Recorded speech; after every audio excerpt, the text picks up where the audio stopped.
Assalamualaikum warahmatullahi wabarakatuh. Perkenalkan ya, kami dari kelompok 3.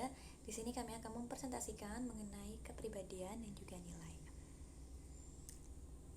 Oke, sebelumnya izinkan saya memperkenalkan anggota dari kelompok 3. Yang pertama ada saya sendiri, Inka Sana Putri, dengan NIM belakang 021. Lalu ada Silvi Setianingrum dengan NIM belakang 025, Fitri Aulia Dewi dengan NIM belakang 035, dan Inka Almira Agripina dengan NIM belakang 098.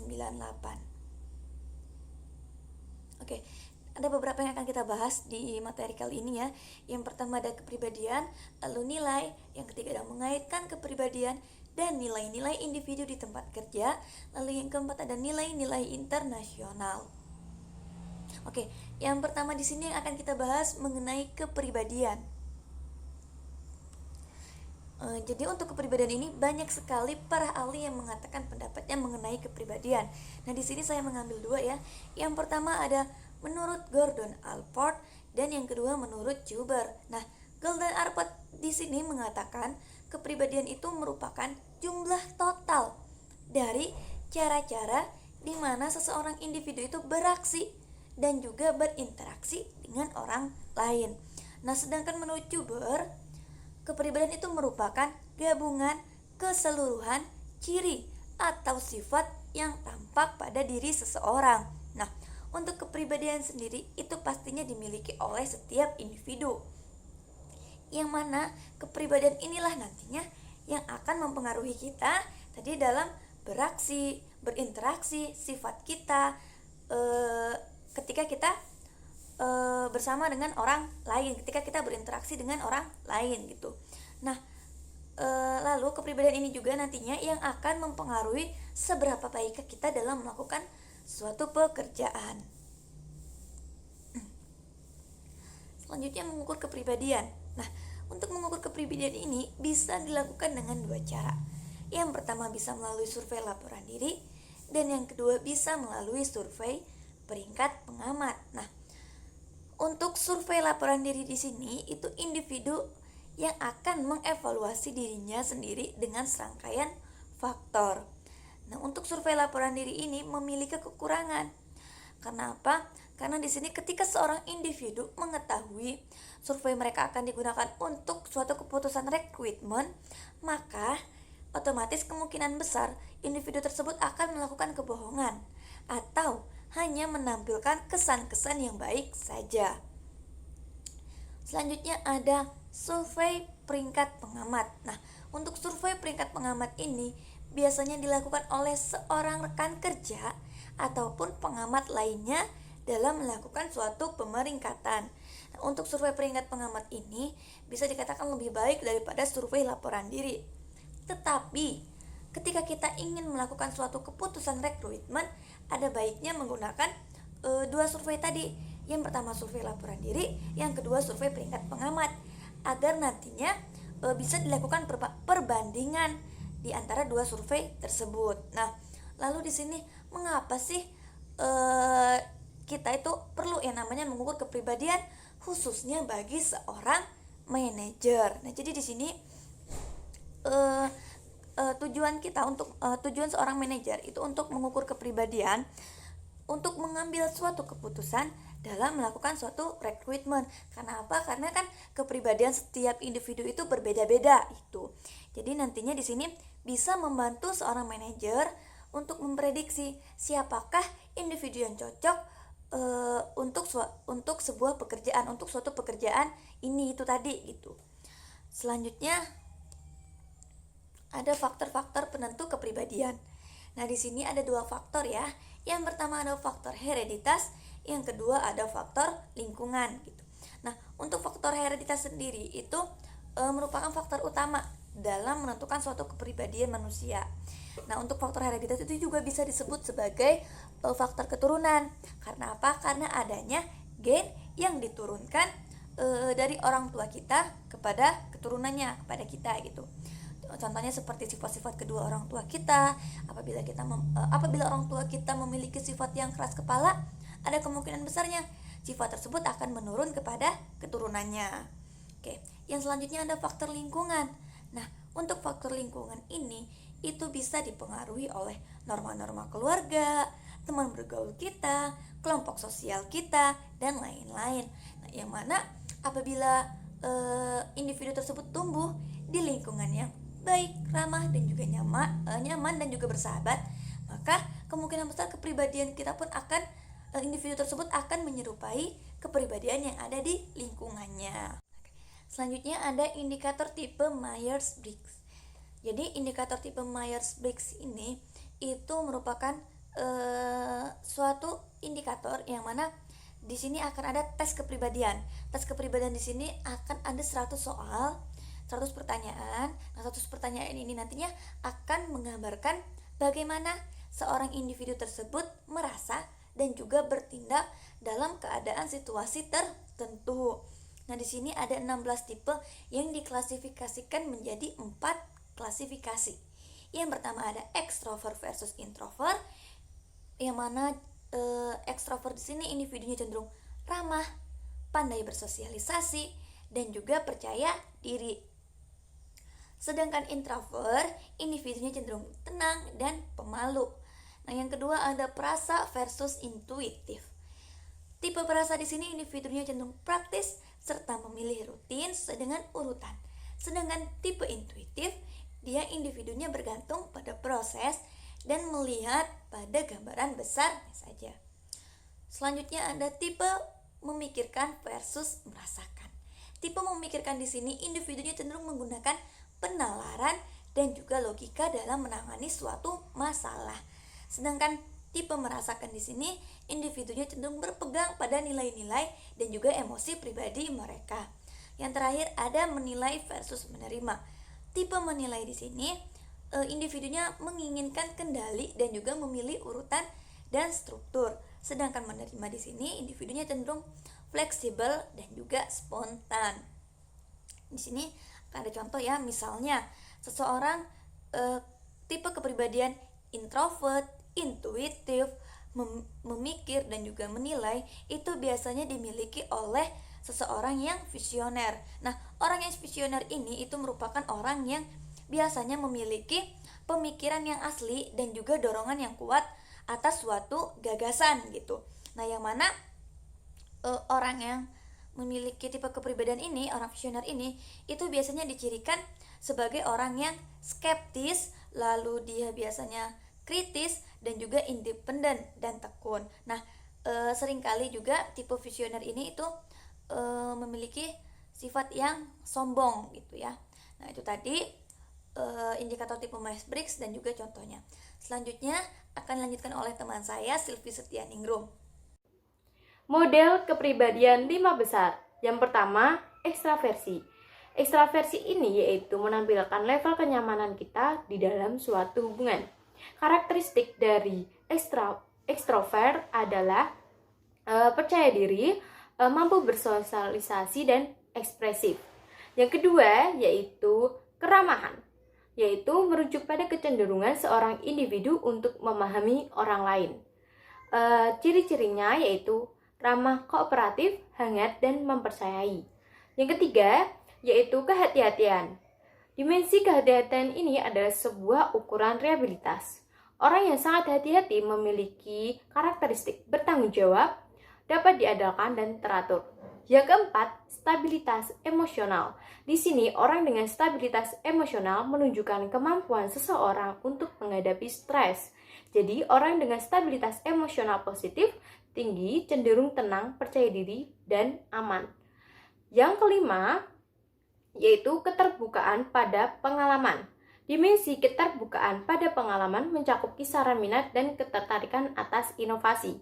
Orang yang sangat terbuka, kreatif, ingin tahu, dan secara artistik sensitif. Selanjutnya yaitu dark triad. Yang pertama yaitu Machiavellianisme, yaitu mengacu pada seseorang yang menipu dan licik. Di sini seorang individu yang dominan Machiavellianisme pragmatis, mempertahankan jarak emosional dan percaya bahwa hasil dapat membenarkan cara. Mereka cenderung berperilaku agresif dan terikat dengan perilaku kerja kontraproduktif. Jadi, pekerja yang kategori Machiavellianisme itu dengan memanipulasi orang lain demi keuntungan diri. Menang dalam jangka pendek, tetapi mereka kehilangan kemenangan itu dalam jangka panjang karena seringkali mereka tidak disukai. Efek dari Machiavellianisme tergantung sedikit banyak pada konteksnya. Sebagian alasan adalah bahwa kepribadian individu mempengaruhi situasi yang mereka pilih. Bahwa pencari kerja dengan sifat Machiavellianisme kurang dipengaruhi secara positif. Selanjutnya yaitu narsisme. Narsisme ini menjelaskan seseorang yang memiliki rasa berlebihan akan pentingnya diri, membutuhkan kekaguman yang berlebihan, memiliki rasa kelayakan dan biasanya angkuh. Jadi, beberapa bukti menyatakan bahwa orang yang narsis lebih adaptif dan mengambil keputusan yang lebih baik dibandingkan yang lain ketika keputusan itu kompleks. Yang ketiga yaitu psikopat. Psikopat yaitu kurangnya kepedulian pada orang lain dan kurangnya rasa bersalah atau menyesal ketika tindakan mereka menyebabkan bahaya.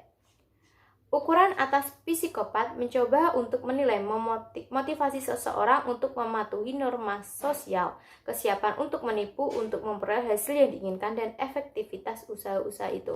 Impulsivitas dan ketidakpedulian, yakni kurangnya kepedulian empati kepada orang lain. Di sini psikopat berhubungan dengan penggunaan taktik-taktik berpengaruh keras, ancaman manipulasi, dan perilaku kerja bullying, yaitu terdiri dari ancaman fisik dan verbal. Selanjutnya yaitu pendekatan penghindaran. Motivasi pendekatan dan penghindaran mewakili tingkat di mana kita beraksi pada rangsangan. Motivasi pendekatan adalah ketertarikan pada rangsangan positif dan motivasi penghindaran adalah respon kita pada rangsangan negatif. Kerangka kerja pendekatan penghindaran oleh karena itu mengorganisasikan sifat-sifat dan bisa membantu menjelaskan bagaimana mereka memprediksi perilaku kerja. Ketika kerangka kerja pendekatan penghindaran telah memberikan beberapa pandangan penting tentang perilaku organisasi, ada beberapa isu yang tidak diselesaikan. Yang pertama, yaitu apakah kerangka kerja itu secara sederhana merupakan cara mengkategorikan sifat-sifat positif dan negatif? Yang kedua, sifat-sifat apa yang cocok dalam kerangka kerja itu? Ya, Assalamualaikum warahmatullahi wabarakatuh. Perkenalkan, nama saya Fitri Aulia Dewi dengan NIM 72141935 akan menjelaskan materi selanjutnya yang telah disampaikan oleh teman saya, yaitu mengenai sifat kepribadian lainnya yang berkaitan dalam perilaku organisasi sampai dengan nilai terminal versus nilai instrumental. Yuk langsung saja kita simak materinya. Yang pertama, saya akan membahas tentang sifat kepribadian lainnya yang relevan dengan perilaku organisasi. A. Evaluasi inti diri, yaitu kesimpulan akhir yang dimiliki individu tentang kemampuan, kompetensi, dan nilai mereka sebagai individu. Orang yang memiliki evaluasi inti diri yang positif, menyukai dirinya dan memandang dirinya efektif, mampu, dan dalam kendali atas lingkungannya. Sedangkan mereka yang mengevaluasi diri negatif cenderung tidak menyukai dirinya, mempertanyakan kemampuannya, dan memandang dirinya tidak berdaya atas lingkungannya. Lalu, pengawasan diri, yaitu suatu sikap kepribadian yang mengukur kemampuan seorang individu untuk menyesuaikan perilakunya dengan faktor-faktor situasional eksternal. Penguasaan diri yang tinggi menunjukkan adaptabilitas yang cukup dalam menyesuaikan perilakunya dengan petunjuk-petunjuk eksternal dan dapat berperilaku berbeda dalam situasi yang beragam. Kadang-kadang menampilkan kontradiksi yang berbeda antara tampilan umum dan pribadi, sedangkan pengawasan diri rendah tidak dapat menyamarkan dirinya dengan cara yang demikian. Mereka cenderung menampilkan disposisi dan sikap mereka yang sebenarnya dalam setiap situasi. Oleh karena itu, ada konsistensi perilaku yang tinggi antara siapa mereka dan apa yang mereka kerjakan. Dan yang selanjutnya yaitu kepribadian proaktif. Orang yang memiliki kepribadian proaktif cenderung dapat mengidentifikasikan peluang, menunjukkan inisiatif, mengambil tindakan, dan bertahan sampai perubahan yang berarti terjadi. Yang selanjutnya yaitu kekuatan situasi. Kekuatan situasi adalah tingkat di mana norma-norma, petunjuk, atau standar-standar mendikte perilaku yang pantas. Kekuatan situasi juga dalam organisasi terdapat 4 elemen, yaitu yang pertama kejelasan, atau tingkat di mana petunjuk-petunjuk mengenai kewajiban dan tanggung jawab kerja tersedia dan jelas. Yang kedua yaitu konsistensi atau tingkat di mana petunjuk-petunjuk tentang kewajiban tanggung jawab kerja cocok satu sama lain. Yang ketiga yaitu batasan atau tingkat di mana kebebasan individu untuk memutuskan atau bertindak dibatasi oleh kekuatan-kekuatan di luar kendalinya. Dan yang terakhir yaitu konsekuensi atau tingkatan di mana keputusan atau tindakan memiliki implikasi penting bagi organisasi atau anggotanya, klien, pasokan, dan seterusnya. Kemudian nilai. Nilai itu apa sih? Yaitu keyakinan dasar bahwa sebuah mode tindakan spesifik atau akhir dari keberadaan lebih diinginkan secara pribadi atau sosial dibandingkan mode tindakan atau akhir keberadaan lawannya atau kebalikannya. Nilai cenderung relatif stabil dan bertahan. Banyak dari nilai yang kita pegang dibentuk saat kita masih kecil, oleh orang tua, guru, teman, lingkungan, dan lainnya. Sebagai anak, kita diberitahukan mana perilaku atau tujuan yang selalu diinginkan atau selalu tidak diinginkan, dengan sedikit area abu-abu. Misalnya, jika Anda tidak pernah diajarkan untuk hanya menjadi sedikit jujur atau sedikit bertanggung jawab, jadi karakteristik hitam atau putih dari nilai adalah bersifat absolut, sehingga menjamin stabilitas dan kelangsungannya. Dan yang terakhir mengenai nilai terminal versus nilai instrumental. Nilai terminal merujuk pada hasil akhir yang diinginkan. Ini merupakan sasaran yang ingin dicapai seorang dalam hidupnya. Sedangkan nilai instrumental merujuk pada mode perilaku yang lebih disukai atau alat untuk mencapai nilai terminal. Nah, itulah materi yang dapat saya sampaikan pada pertemuan di bab ini. Materi selanjutnya akan disampaikan oleh teman saya, Inka. Maka dari itu, saya pamit. Wassalamualaikum warahmatullahi wabarakatuh. Di sini saya Kak Almira Agripina akan melanjutkan penjelasan dari teman saya. Di sini saya akan membahas tentang mengaitkan kepribadian dan nilai-nilai individu di tempat kerja. Kecocokan orang pekerjaan. Usaha untuk mencocokkan tuntutan pekerjaan dengan karakteristik kepribadian diartiluaskan dalam teori kecocokan kepribadian pekerjaan. Teori kecocokan kepribadian pekerjaan merupakan sebuah teori yang mengidentifikasi 6 tipe kepribadian dan mengusulkan bahwa kecocokan antara tipe kepribadian dan lingkungan pekerjaan menentukan kepuasan dan perputaran. 6 tipe kepribadian yaitu yang pertama, tipe realistik. Memiliki kecenderungan untuk memilih lapangan pekerjaan yang berorientasi kepada penerapan. Yang kedua, tipe intelektual. Memiliki kecenderungan untuk memilih pekerjaan yang bersifat akademik. Yang ketiga, tipe sosial. Memiliki kecenderungan untuk memilih lapangan pekerjaan yang bersifat membantu orang lain. Yang keempat, tipe konvensional. Kepribadian ini pada umumnya memiliki kecenderungan untuk terhadap kegiatan verbal. Yang kelima, tipe usaha. Kepribadian ini memiliki ciri khas diantaranya menggunakan keterampilan berbicara dalam situasi di mana ada kesempatan untuk menguasai atau mempengaruhi orang lain. Yang keenam, tipe artistik. Memiliki kecenderungan berhubungan dengan orang lain secara tidak langsung dan sukar menyesuaikan diri. Lalu selanjutnya ada kecocokan orang organisasi. Kecocokan orang organisasi pada dasarnya berpendapat bahwa orang-orang tertarik pada dan dipilih oleh organisasi yang sesuai dengan nilai-nilai mereka dan mereka meninggalkan organisasi yang tidak cocok dengan kepribadiannya. Nilai-nilai internasional. Yang pertama, jarak kekuasaan.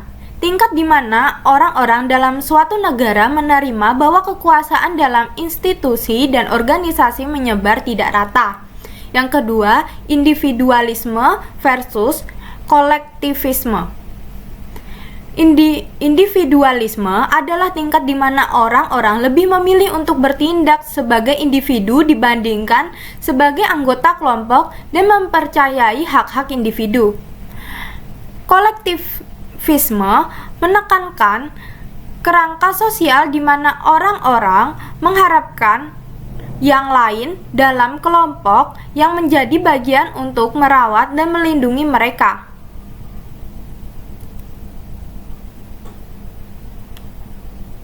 Selanjutnya yang ketiga, maskulinitas versus feminitas.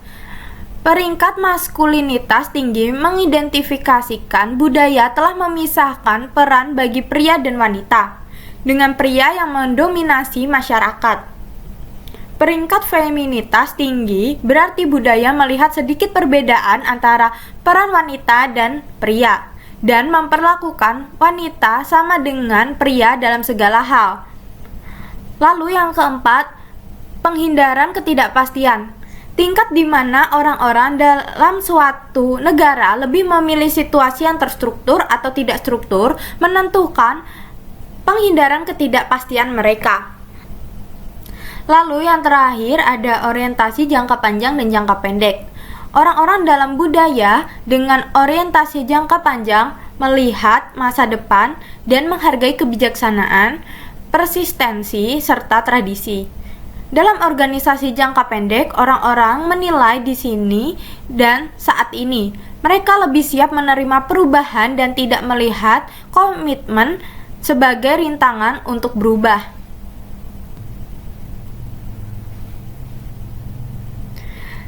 Sekian yang dapat kami sampaikan. Jika ada salah kata, mohon dimaafkan. Wassalamualaikum warahmatullahi wabarakatuh.